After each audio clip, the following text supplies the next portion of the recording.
നമ്മുടെ ക്ഷേത്രങ്ങൾക്കുള്ളിൽ മാത്രം, അതും ശ്രീകൃഷ്ണ സ്വാമി ക്ഷേത്രങ്ങളിൽ മാത്രം ഒതുങ്ങി നിന്നിരുന്ന ഒരു ആഘോഷമായിരുന്നു ജന്മാഷ്ടമി അഥവാ ശ്രീകൃഷ്ണ ജയന്തി. അതിനെ പരിപൂർണമായിട്ടും ജനകീയവൽക്കരിച്ചുകൊണ്ട് നാടെങ്ങും വ്യാപിപ്പിച്ചത് ബാലഗോകുലവും RSSുമാണ്. ഇന്നിതാ ആ ഒരു ആഘോഷത്തെ വലിയ തോതിൽ, നേരത്തെ തുടക്കം തൊട്ട് തന്നെ CPM അതിനെതിരായിരുന്നു. പല സ്ഥലത്തും പല വർഷങ്ങളിലും ശോഭായാത്രകൾ ആക്രമിക്കപ്പെട്ടു. ഈ ഗോപിക ശ്രീകൃഷ്ണ വേഷം ധരിച്ച കുട്ടികളെപ്പോലും ആക്രമിച്ചിട്ടുണ്ട്. അതൊക്കെ നടന്നിരുന്നു. പക്ഷേ ഇപ്പോൾ കഴിഞ്ഞ ഏതാനും വർഷങ്ങളായിട്ട് CPM ശോഭായാത്ര സംഘടിപ്പിക്കുകയാണ്. പക്ഷെ കഴിഞ്ഞ ദിവസം കണ്ണൂരിൽ നിന്ന് നമ്മൾ കേട്ടൊരു വാർത്ത, ഇതുപോലെ ബാലഗോകുലം സംഘടിപ്പിച്ചൊരു ശോഭായാത്ര തടസ്സപ്പെടുത്താൻ CPM നേതൃത്വത്തിലുള്ള ഒരു കൂട്ടം ആൾക്കാർ ശ്രമിച്ചു എന്നാണ്. എന്താണ് ഇതേക്കുറിച്ച് അങ്ങേക്ക് പറയുന്നത്? അല്ല, CPM എപ്പോഴും വൈകിട്ടേ ബുദ്ധി വരുള്ളൂ. സാധാരണ CPM അങ്ങനെയാണ്. ഇപ്പോൾ ഞാൻ കണ്ണൂർ ജില്ലയിൽ തലശ്ശേരി സ്വദേശിയാണ്. ഈ കണ്ണൂർ ജില്ലയിൽ എല്ലാ കാലത്തും ഇങ്ങനെ പ്രശ്നങ്ങളൊക്കെ ഉണ്ടായിരുന്നു. പക്ഷേ തലശ്ശേരിയിലൊക്കെ ഒരു 25 വർഷങ്ങളായിട്ട് ഞങ്ങളൊക്കെ സംഘടന ഈ പരിപാടി നടത്തിയിട്ടുണ്ടായിരുന്നു. ഒരു പ്രശ്നം അവിടെ ഉണ്ടായിട്ടില്ല തലശ്ശേരി ടൗണിൽ. ഇപ്പം ബാലഗോകുലം ഗ്രാമത്തിലേക്ക് വ്യാപിച്ചല്ലോ. പണ്ട് നഗരങ്ങളിൽ കേന്ദ്രീകരിച്ചായിരുന്നു. അതിൽ നിന്ന് മാറി ഇപ്പം ബാലഗോകുലം അതിൻ്റെ ഗ്രാമങ്ങളിലേക്ക് പോയി.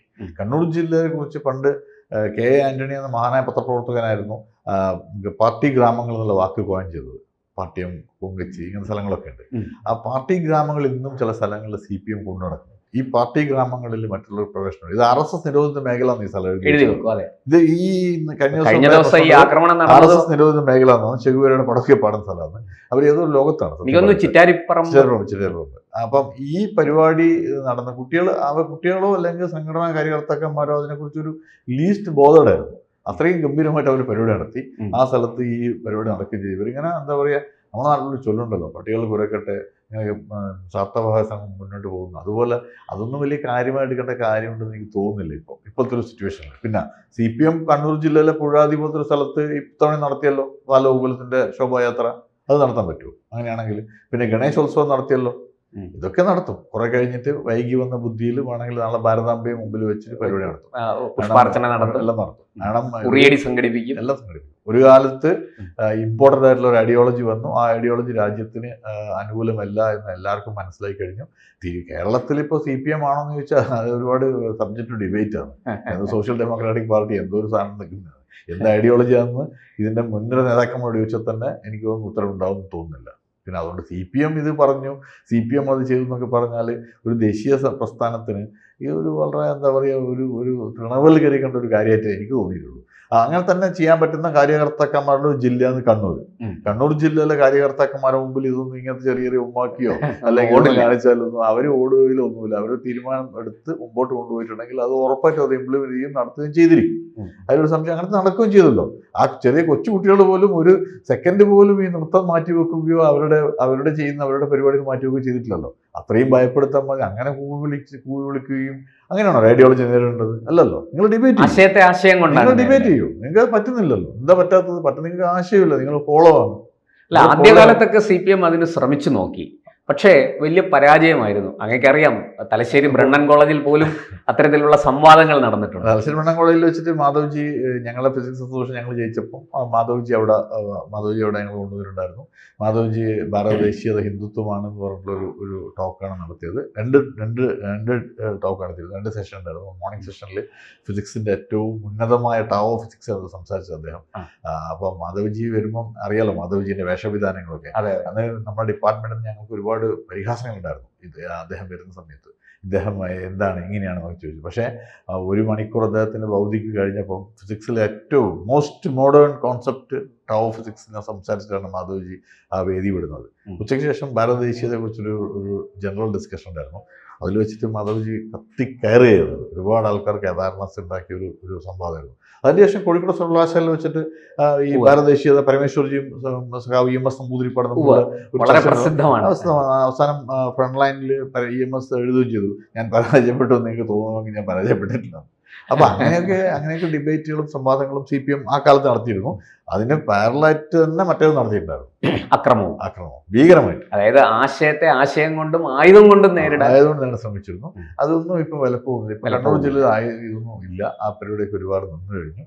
അതായത് ഇത് കൊന്നു തീർക്കാൻ പറ്റില്ല CPM മനസ്സിലായി. എല്ലാവർക്കും മനസ്സിലായി അങ്ങനത്തെ സംഭവം നടക്കില്ല.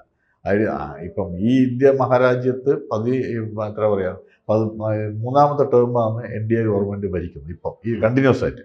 ജനങ്ങൾ മണ്ടന്മാരൊന്നുമല്ലല്ലോ ഒരു സർക്കാരിനെ തെരഞ്ഞെടുത്തായി, ഓട് വിളിച്ചൊന്നും വന്നില്ലല്ലോ, ഇലക്ഷൻ അല്ലേ. അതെ. അപ്പൊ അതിൽ ജയിച്ചു. ഇപ്പോഴും കോൺഗ്രസിനും അല്ലെങ്കിൽ BJP എതിർക്കുന്നവർക്കും ഒരു മിനിമം വോട്ട് ഷെയർ കിട്ടുന്നുണ്ട് ഈ രാജ്യത്ത്. അവര് അമ്പേ തകർന്നൊന്നും പോയിട്ടില്ല, അവര് വംശനാശമൊന്നും വന്നു പോയിട്ടില്ല. അത് തന്നെ നമ്മുടെ ജനാധിപത്യത്തിന്റെ കരുത്തല്ലേ തെളിയിക്കുന്നത്. കോൺഗ്രസിന്റെ ഇന്ത്യ മുന്നണി ഇപ്പം ബീഹാറിൽ കണ്ടല്ലോ, 270 സീറ്റിൽ ഞങ്ങൾ മത്സരിക്കും തേജസ്വി യാദവ് പ്രഖ്യാപിച്ചു കഴിഞ്ഞു. അപ്പൊ ഇത് ആ ഒരു പൊളിറ്റിക്കൽ ഫോർമുലേഷന് കൃത്യമായിട്ടുള്ള മറ്റുള്ളവരുടെ ഒരു കോമ്പിനേഷൻ ഉണ്ടാക്കാൻ പറ്റുന്നില്ല BJP. അതാണ് അതിന്റെ പ്രശ്നം. അല്ലാതെ നമ്മുടെ രാജ്യത്ത് പ്രതിപക്ഷം ഇല്ലാത്തയോ 100 മേലെ സീറ്റിൽ പ്രതിപക്ഷം ഉണ്ടല്ലോ. അപ്പൊ അതൊക്കെ ഉണ്ട്. ഞാൻ പറഞ്ഞ കണ്ണൂർ ജില്ലയ്ക്ക് തിരിച്ചു വന്നു കഴിഞ്ഞാൽ കണ്ണൂർ ജില്ലയിൽ ഇതാണ് ഇവരുടെ ഒരു ധാരണ, ഞങ്ങൾ അടിച്ചമർത്തും. അത് നടക്കാത്ത കാര്യമാണെന്ന് എല്ലാവർക്കും പറയുന്ന കാര്യമല്ലേ. എന്ത് ചെയ്യാൻ, അങ്ങനെ ചെയ്യാൻ പറ്റില്ല. 69 മുതൽ ശ്രമിച്ചിട്ട് ഇതുവരെ വിജയിച്ചില്ല, അതൊന്നും നടന്നിട്ടില്ല. അപ്പൊ പിന്നെ ഈ ബാലഗോകുലം പോലെ ഇത്രയും ജനകീയമായ ഒരു പരിപാടി, ഇത്രയധികം അമ്മമാരും സഹോദരിമാരും സഹോദരന്മാരും ഒക്കെ പങ്കെടുക്കുന്ന ഇതര മതസ്ഥർ പോലും വളരെ ആദരവോടുകൂടി കാണുന്ന, മറ്റു മതസ്ഥർക്കും ഒരു പ്രശ്നമില്ല. ഒരു പ്രശ്നവും കണ്ണൂർ ജില്ലയിൽ എൻ്റെ അറിവിലുണ്ടായില്ല. മറ്റു മതസ്ഥർക്ക് ഭാഗത്ത് ഇത്രയധികം NDF ഒക്കെ കൊടുമ്പരി കൊള്ളുന്ന കാലത്ത് പോലും ഉണ്ടായിട്ടില്ല. പലരും ഈ ഘോഷയാത്ര കാണാനും പിന്നെ കുടുംബസമേതം വന്ന് കാണും. അത്രയും രസകരമായ നമ്മുടെ നാട്ടിന്റെ നമ്മൾ പഠിച്ച എല്ലാ കാര്യങ്ങളും അതിൽ ചിത്രീകരിക്കല്ലേ. കംസനും കൃഷ്ണനും രാമനും സീതയും എല്ലാവരും വരികയല്ലേ. അപ്പൊ അത് നമ്മുടെ ഭാരതത്തിന്റെ ഒരു സംസ്കാരം ഉണ്ടല്ലോ, ആ സംസ്കാരമാണല്ലോ പബ്ലിക്കിന് മുമ്പിൽ കാണിക്കുന്നത്. അപ്പൊ അതിന് ഇവർക്കെന്താ പ്രശ്നം ഇത്ര വലിയ കൂവി തോപ്പിക്കാന്നൊക്കെ പറഞ്ഞാലേ അതിന് വേറൊരു വാക്ക് ഞാൻ തൽക്കാലം ഒരു ലൈനിൽ പറയാം. അല്ല, നമ്മുടെ ഒരു സ്വകാര്യ അനുഭവമാണ്. ഒരു പ്രധാനപ്പെട്ട ഒരു പത്രത്തിന്റെ ഒരു ഫോട്ടോഗ്രാഫർ, അദ്ദേഹം ഒരു ഇസ്ലാം മത വിശ്വാസിയാണ്. അദ്ദേഹം എന്നോട് പറഞ്ഞത്, ഫോട്ടോ എടുക്കണമെങ്കിൽ അത് ബാലഗോകുലത്തിന്റെ ശോഭായാത്രയുടെ ഘോഷയാത്രയുടെ പടമാണ് എടുക്കേണ്ടത്. എന്നെ ഇത്രയേറെ സ്വാധീനിച്ച ഒരു ചിത്രം എൻ്റെ മനസ്സിൽ വേറെ വന്നിട്ടില്ല എന്നാണ് അദ്ദേഹം പറഞ്ഞത്. സത്യമല്ലേ. വളരെ ചെറിയ 2-3 വയസ്സിലൊരു കൊച്ചായിരിക്കുമല്ലോ നേതൃത്വം കൊടുക്കുന്നത്. അതെ, കൃഷ്ണനെ കാണാൻ, ഗോപികയെ കാണാൻ, പിന്നെ അതൊരു വലിയ സംഭവമാണ്. അത് നമ്മുടെ സംസ്കാരത്തിന്റെ ഭാഗമായിട്ടുള്ള ഒരു പരിപാടിയാണ്. ഞാൻ ഒരിക്കലും പറയുന്നില്ല അത് ഹിന്ദുക്കൾക്ക് മാത്രം ഉൾക്കൊള്ളുന്ന പരിപാടിയാണ്. എല്ലാ മതസ്ഥരും അതിൽ പങ്കെടുക്കാറുണ്ട്. ഇപ്പോൾ തലശ്ശേരത്തിൻ്റെ ഉദാഹരണം ഞാൻ പറയാം. പണ്ട് ഈ ബാലഗോകുലം ഇത് നഗരം കേന്ദ്രീകരിച്ച്, നഗരത്തിലെ പ്രാന്ത പ്രദേശങ്ങൾ കേന്ദ്രീകരിച്ചിട്ട് അത് ഓരോ ഭാഗങ്ങൾക്കും ഒരു സെപ്പറേറ്റ് ആയിട്ടുള്ള ഘോഷയാത്രയും, ആ ഘോഷയാത്ര മുഴുവൻ ടൗണിൽ വന്നിട്ട് നഗരത്തിൽ വന്ന് ഞങ്ങൾ വളരെ വൈകിപ്പോയിരുന്നു മുത്തുക്കുട സംഘടിപ്പിക്കാം. മുത്തുക്കുട എല്ലാ കടകളിലും മുത്തുക്കുട ഷോർട്ടേജായി. എന്ത് ചെയ്യും, ഒരു രക്ഷയില്ല. അപ്പം നമുക്കൊരു ബുദ്ധി തോന്നി. അവിടുത്തെ ബിഷപ്പ് ഹൗസിൽ നമുക്കറിയാം, തലശ്ശേരി ബിഷപ്പ് ഹൗസ്. ഞങ്ങളിവിടെ പോയി പിതാവ് ഒരു ബുദ്ധിമുട്ടിലാണ് അവിടുത്തെ എല്ലാ മുത്തുകൂടെ നമുക്ക് വന്നു പരിപാടി നടത്തി നമ്മൾ തിരിച്ചു കൊണ്ടു. അപ്പം ഞാൻ പറഞ്ഞതെന്ന് വെച്ചാൽ അതെല്ലാം സഹകരിക്കും, അതിലൊന്നും ഒരു ബുദ്ധിമുട്ടില്ല. ഈ CPM അനാവശ്യമായിട്ടുള്ള ഇപ്പോഴും ബോധം വന്നിട്ടില്ല. അത് അവർക്ക് വന്നോളൂ, കുഴപ്പമൊന്നുമില്ല. അവർ നമ്മൾ എതിർക്കൊന്നും ഉണ്ട് ആ കാര്യത്തിൽ, അവർ ചെയ്തോട്ടെ. വളരെ പഴയ ഒരു കമ്മ്യൂണിസ്റ്റ് നേതാവാണ് വർഗീസ് വൈദ്യൻ. അദ്ദേഹത്തിൻ്റെ ഒരു ആത്മകഥയുണ്ട്, അത് മകൻ അറിയാമല്ലോ, ചെറിയാൻ കൽപ്പകവാടി, അദ്ദേഹമാണ് അത് എഴുതി പൂർത്തിയാക്കിയത്. അപ്പോൾ അതിനകത്ത് അദ്ദേഹം വർഗീസ് വൈദ്യൻ പറയുന്നുണ്ട്, കമ്മ്യൂണിസ്റ്റ് പാർട്ടിക്ക് സംഭവിച്ച ഏറ്റവും വലിയ അപകടവും അപചയവും ഇന്ത്യൻ പാരമ്പര്യത്തിനോട്, ഭാരതത്തിൻ്റെ ദേശീയതയോട് മുഖം തിരിച്ചതാണ് എന്ന്. അത് അക്ഷരാർത്ഥത്തിൽ ശരിയാണെന്ന് ഇപ്പൊ തെളിഞ്ഞുകൊണ്ടിരിക്കുകയല്ലേ. അതല്ലേ ഈ ശോഭായാത്രയ്ക്ക് നേരെ നടക്കുന്നത്. എനിക്ക് തോന്നുന്നു പന്ന്യൻ രവീന്ദ്രൻ, CPIയുടെ സംസ്ഥാന സെക്രട്ടറി പന്ന്യൻ രവീന്ദ്രൻ എവിടെ ഒരിക്കൽ ഇത് പറഞ്ഞിട്ടുണ്ടെന്ന് തോന്നുന്നു. ഈ ഭാരതത്തിന്റെ ദേശീയത ഇപ്പം ഡൽഹിയിൽ AKG ഭവനിലുള്ള വോട്ടുകൾ പോലും CPM ആർക്കാ ചെയ്യുന്നത്? CPMന്റെ ജനറൽ സെക്രട്ടറി ആർക്കാ വോട്ട് ചെയ്യുന്നത്? വോട്ടർ ലിസ്റ്റ് ഡൽഹിയിലാണെങ്കിലും CPMന് ശേഷം എത്രയോ കാലത്തിന് ശേഷം ഉണ്ടാക്കിയ ഒരു ഐഡിയോളജി ആയിരുന്നു ആം ആദ്മി പാർട്ടി. ആ പാർട്ടി 2 തവണ 3 തവണ ഡൽഹി ഭരിച്ചു, പഞ്ചാബ് ഭരിക്കുന്നു. CPMന് ഈ കേരളത്തിന്റെ ഗുജറാത്തിൽ അവർ മുഖ്യ പ്രതിപക്ഷമാകാനുള്ള പറയാ. അപ്പൊ അത് അവർക്കെന്തൊരു പോളിസി ഉണ്ടാവുന്നല്ലോ, അല്ലെ? ജനങ്ങൾ വെറുതെ വോട്ടൊന്നും ചെയ്യില്ലല്ലോ. ഇല്ല, പബ്ലിക്കിന് മുമ്പിൽ കൊടുക്കാൻ എന്തൊരു സംഭവം അവർക്കുണ്ടല്ലോ. അത് CPMന് ഇതുവരെ എന്തുകൊണ്ട് ഡൽഹി ചെയ്യാൻ പറ്റിയില്ല എന്ന് എനിക്ക് മനസ്സിലാവാത്തത്. ഇപ്പോൾ സ്വന്തം സ്ഥാനാർത്ഥി ഇല്ല, സ്വന്തം സ്ഥാനാർത്ഥി വോട്ട് ചെയ്യാൻ. അതെന്തുകൊണ്ടാണ് ഈ കേരളത്തിൽ മാത്രം, അല്ലെങ്കിൽ ബംഗാളിലും ത്രിപുരയിലും കേരളത്തിലും മാത്രം?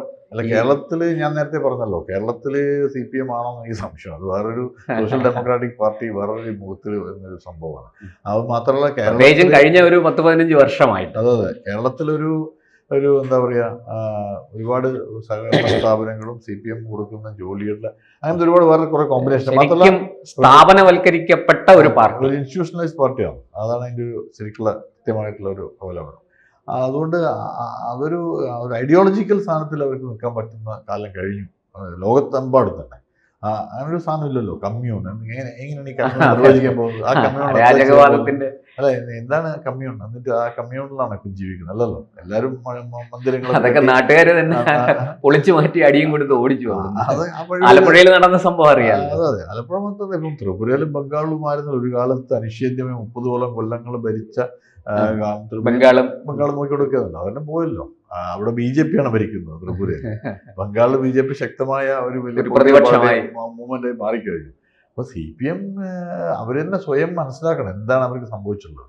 ലോക്സഭയിൽ ഇപ്പം ഇവിടുന്ന് ഒരു സീറ്റ്, തമിഴ്നാടിൽ നിന്ന് 2 സീറ്റ് CPM 2 സീറ്റ് CPI കിട്ടുന്നത് ദയ കൊണ്ട് മാത്രമാണ്. എന്തൊരു പൊളിറ്റിക്കൽ പാർട്ടിയെ പറ്റി. അതുപോലെ രാജസ്ഥാനിൽ ജയിച്ചത് കോൺഗ്രസിന്റെ ദയ കൊണ്ടാണ്. അത്രേ ഉള്ളൂ.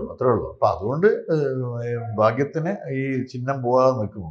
അപ്പൊ അതുകൊണ്ട് CPM ബാലഗോകുലത്തിന് നേർക്ക് അക്രമം അഴിച്ചുവിടുന്നു അല്ലെങ്കിൽ കൂവുന്നു പറഞ്ഞാൽ നമ്മളത് സത്യം പറഞ്ഞാൽ നമ്മൾ ശ്രദ്ധിക്കേണ്ട പോലും കാര്യമല്ല. അത് കൈകാര്യം ചെയ്യാൻ അവിടുത്തെ ആ ബാലഗോകുലത്തിന്റെ ആ പ്രദേശത്തുള്ള കാര്യകർത്താക്കന്മാർക്ക് അതറിയാം എങ്ങനെ കൈകാര്യം ചെയ്യണം. അവർ കണ്ടല്ലോ, അവർക്ക് യാതൊരു കുലുക്കം പോലും ഉണ്ടായിട്ടില്ല. കൊച്ചുകുട്ടികളുടെ പരിപാടിയാണ്. എന്നിട്ട് പോലും അവരൊരു ദൃശ്യങ്ങളൊക്കെ വൈറലാണ്.